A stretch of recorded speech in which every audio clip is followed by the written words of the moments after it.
Mata Hari. Su nombre era Margarita y nació en los Países Bajos.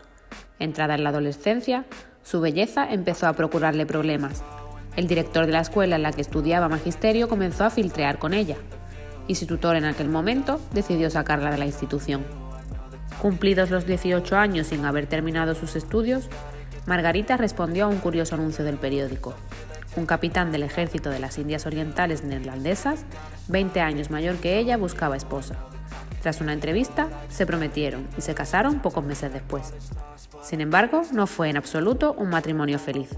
El capitán cayó en el alcoholismo y empezó a maltratar a su esposa, separándose así a los pocos años.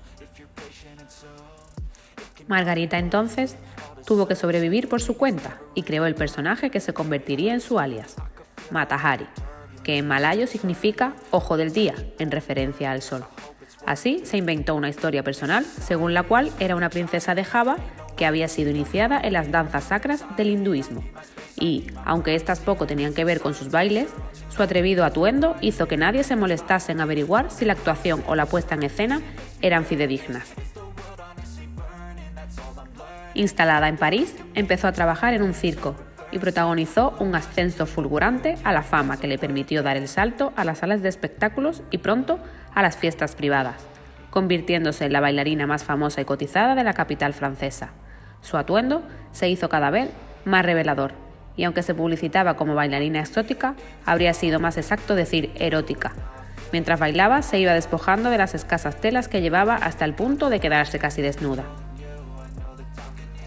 Margarita se acercaba a los 40 años y su fortuna tal vez habría podido durar un tiempo más de no ser por el estallido de la Primera Guerra Mundial en 1914. Ambos bandos involucrados en la guerra le ofrecieron aprovechar su fama para actuar como espía seduciendo a oficiales del enemigo, ya que como ciudadana de un país neutral podía moverse libremente por Europa. Los primeros en contactarla fueron los alemanes y más tarde los franceses.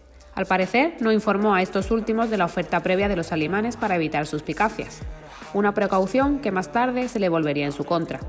El jefe del servicio de inteligencia francés se enteró de dichos contactos y sospechó que fuese un agente doble, por lo que la hizo arrestar y la acusó de espionaje. Como se supo años más tarde, Mata Hari no fue la espía fatal cuya leyenda ha trascendido.